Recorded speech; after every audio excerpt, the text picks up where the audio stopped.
I'm so glad you're here tonight. Before we dive in, take a moment to get comfortable. Dim the lights, sink into your pillow, and let your body release the day. If you enjoy these journeys and find yourself drifting peacefully to sleep, please like and subscribe. It truly helps. All right, take a deep breath in and out. Now let me ask you a question. What if you looked up at the night sky tomorrow and the moon was simply gone? It happens without warning. One evening, just after sunset, people around the world step outside and notice something is wrong. A familiar absence.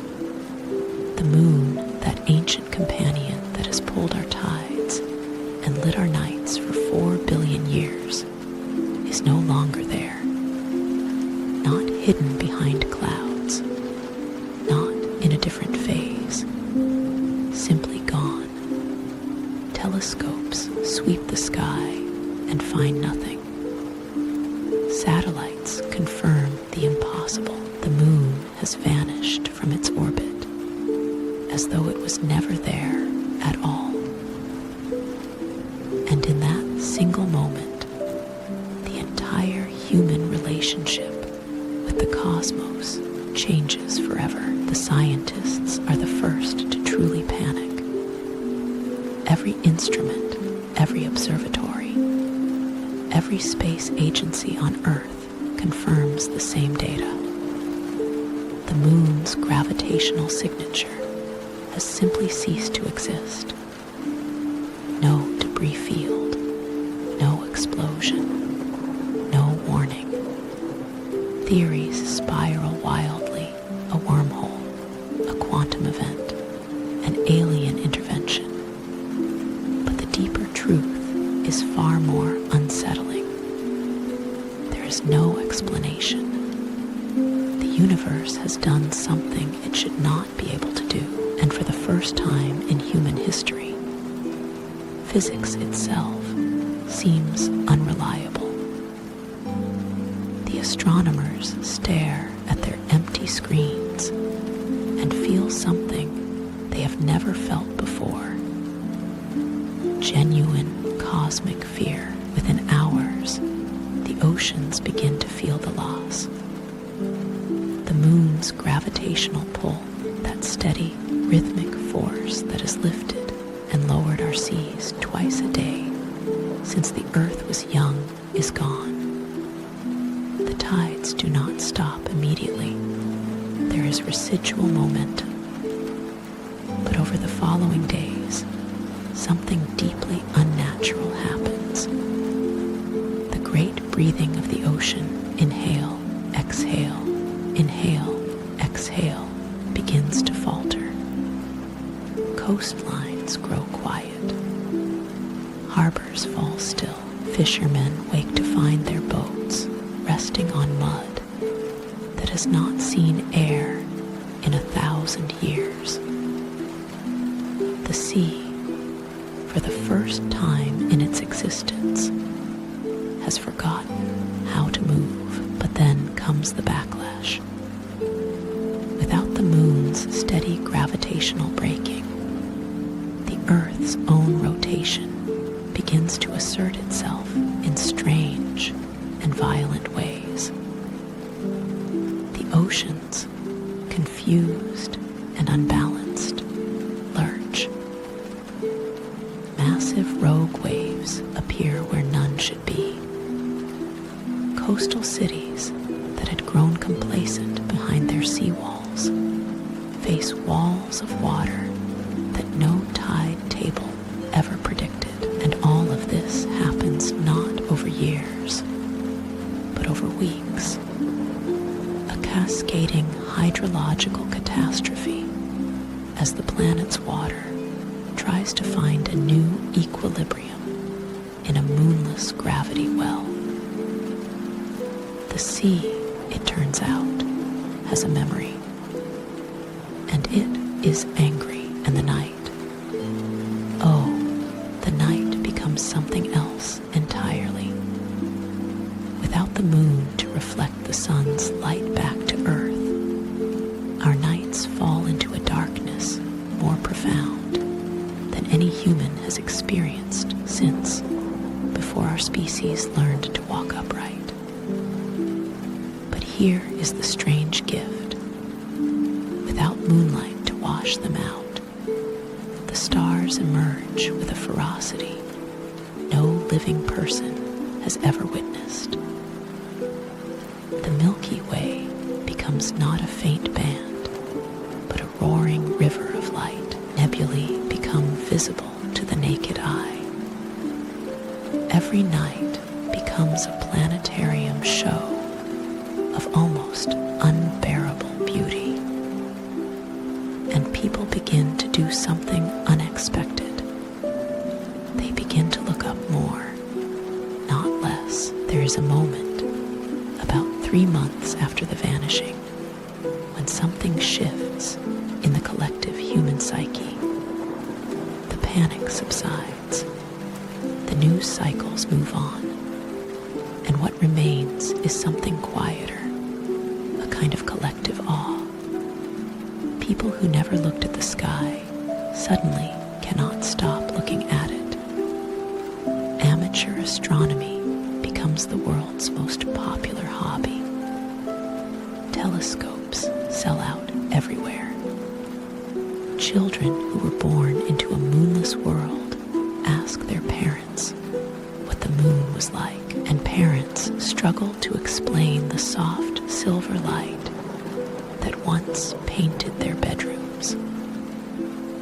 The moon becomes myth, and myth, as we know, is more powerful than fact. The animals suffer most. Countless species have evolved their entire life cycles around the lunar calendar. Sea turtles that navigated by moonlight now crawl in confused circles on moonless beaches. Nocturnal predators that hunted by the moon's faint illumination now starve in the absolute dark. Coral reefs, triggered to spawn by the full moon, miss their signal and fail to reproduce. It is a quiet extinction, no dramatic die-off, just a slow unraveling of relationships that took millions of years to form. The web of life, we learned too late, was woven with silver threads we never thought to name, so humanity begins to adapt. In coastal communities, a new kind of structure rises. Moonlights, massive, softly glowing orbs mounted on towers, calibrated to mimic the spectral quality of the lost moon. They guide turtles. They calm the tides of human anxiety. They become gathering places. People drive for hours to stand beneath the artificial moonlight and remember what it felt like to walk home in silver shadows. A new profession emerges. Lunar engineers, people who study the spectral fingerprint of the vanished moon and try to recreate it, photon by photon, for a world that still aches for its light. Time itself must be reinvented. Our months, the very word comes from moon, lose their meaning. Without lunar phases to mark the passage of weeks, humanity falls back on older measures. The stars, the solstices, the equinoxes. A new calendar emerges, one based on constellations and planetary movements. People begin to name the star seasons. The time of Orion's descent, the season of the Pleiades' return. Time becomes more cosmic, less domestic. And strangely, people report feeling more connected to the universe. as though the loss of our nearest neighbor opened our eyes to the rest of the cosmos. The poets and artists of the moonless age produced some of the most extraordinary work in human history. Grief, when it is this large, becomes its own kind of creative force. There are elegies for the moon written in every language, symphonies that try to capture the lost lunar light in sound. A painter in Kyoto spends 7 years creating a series of canvases that, when viewed in sequence, show the moon slowly fading from existence. A memorial you can walk through, and in a small village in Italy, the tradition of moon viewing parties continues. Except now, everyone gathers to look at the empty space where the moon once was. They raise their glasses to the void. They call it the absent friend. New myths begin to form. Children born after the vanishing have no memory of the moon, and so the moon becomes for them what dragons and unicorns were for us, a creature of story. Grandparents describe it with the same wonder their own grandparents once reserved for tales of gods walking the earth. It was round, they say, and it changed shape every night. Sometimes it was a thin white curve, like a fingernail clipping. Sometimes it was full and golden, and so close you felt you could reach up and touch it. The children listen with wide eyes. The moon has become legend, and legends, unlike physical objects, can never be taken away. The wolves stop howling. It takes about a year before anyone notices, but eventually a wildlife biologist in Yellowstone publishes a paper with a title that breaks your heart: Cessation of Lunar-Triggered Vocalization in Canis lupus. The wolves, whose howling was always directed at the moon, have fallen silent. Without their silver audience, the ancient call has lost its meaning. Other species adapt differently. Some birds that navigated by the moon simply disappear. Their migration routes collapse, and entire populations vanish into the trackless dark. But the wolf's silence is what haunts us most. It is as though the whole wild world has gone mute in mourning, and yet love finds a way.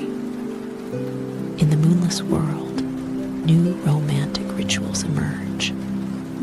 Couples no longer walk beneath moonlight. They walk beneath starlight instead. The phrase honeymoon becomes archaic, replaced by star night in a dozen languages. Young lovers learn the constellations so they can point to them and say, that one is ours. And because the stars are so much brighter now, because the Milky Way roars overhead like a river of diamonds, the night becomes more romantic rather than less. The darkness is deeper, yes, but the light that remains is truer, more ancient.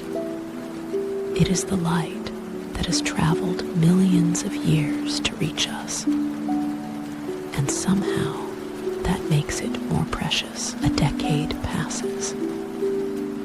The ecological chaos begins to stabilize, not because the moon has returned, but because life stubborn and resourceful, finds new patterns. The oceans settle into a single daily tide, driven by the sun alone, smaller, gentler, almost apologetic. New species emerge that have never known moonlight. Old species that depended on it fade quietly away. And the astronomers, who have spent 10 years searching for an answer, finally publish their conclusion. The moon is not coming back. The universe, they write, is under no obligation to make sense to us. And in that conclusion, terrifying as it is, there is also a strange peace. We are small. We always were. And that is okay. In schools, a new subject is taught, lunar studies. Not astronomy, that is a different department now, but lunar studies, the academic discipline of remembering what we lost. Children draw the moon from descriptions alone, and their drawings are remarkable, wild, imaginative, each one different. The moon becomes a Rorschach test for human longing. Some draw it as a face, some as a lantern, some as a door. And in the diversity of those drawings, something beautiful emerges. The moon, in its absence, has become more meaningful than it ever was in its presence. It is no longer a rock in the sky. It is an idea, and ideas are indestructible. New traditions take root. The night swim becomes a global practice. Once a month, on what would have been the full moon, people gather at lakes and oceans and swimming pools to float on their backs and look at the stars. No one speaks. No one needs to. For half an hour, the entire world floats in silence, faces tilted toward the cosmos, letting the dark water hold them. It becomes a kind of secular sacrament, a collective acknowledgement that we are small, that we have lost something vast, and that we are still here, still floating, still looking up. The night swim, people say, is the closest thing we have to prayer. In the moonless age, memorials are built. Not graves, there is nothing to bury, but spaces of remembrance. The largest is the Lunar Absence Memorial in coastal Portugal, a vast white dome filled with a single, softly glowing orb that floats in the center of a dark chamber. Visitors enter in silence. They sit on benches arranged in concentric circles, and they look at the orb, not the moon, never that, but a reminder of what once was. The architect, when asked why she built it, said simply, "Grief without a place to go becomes poison. I built a place for it to go. Every year, millions visit. They sit. They remember. They leave softer than they arrived. From space, the Earth looks different now. Alone, the photographs that once showed our planet with its faithful companion, the blue marble and its silver child, now show only solitude. Astronauts report a strange feeling when they look out the window of the space station. It's like someone removed a piece of home, one of them says. But they also report something else, a new appreciation for the Earth itself.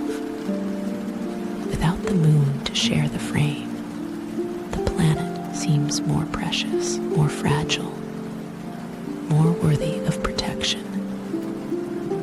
The loss of our satellite has, paradoxically, made us better stewards of our home.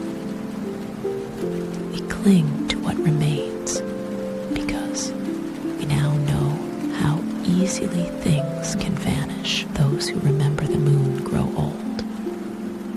They become a generation apart, the last living humans to have seen that silver light with their own eyes. And in their final years, they are treated with a kind of reverence usually reserved for witnesses to miracles.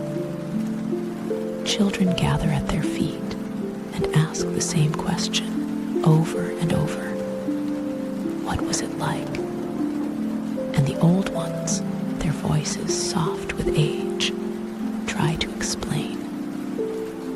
It was like a lamp left on in heaven, one says. It was like a friend who never spoke, but always listened, says another.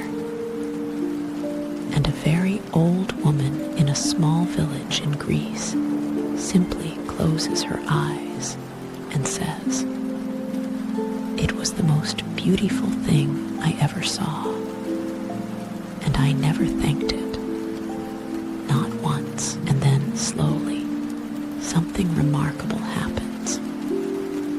The moon begins to reappear, not in the sky, but inside us. People report dreams of silver light. Meditators describe a glowing orb that floats behind their closed eyelids. Psychologists call it lunar internalization, the process by which a lost external object becomes an internal presence. The moon, it turns out, never really left. It just moved from the sky to the soul, from something we looked at to something we carry within. And perhaps that was always its true purpose, not to light our nights, but to teach us that light, once seen, can never be fully lost. It only changes form, and so our journey comes to a close. As you drift off to sleep, let the images settle over you, the empty sky, the blazing stars, the quiet memorials, the light that moved from heaven to heart. Thank you for spending this time with me. If you'd like to explore another corner of what might have been, please subscribe and join us again tomorrow night. For now, let your breathing slow. Let your thoughts dissolve like moonlight into dawn. And let sleep carry you gently, peacefully into the night. The moon is gone, but you are here, and that is enough.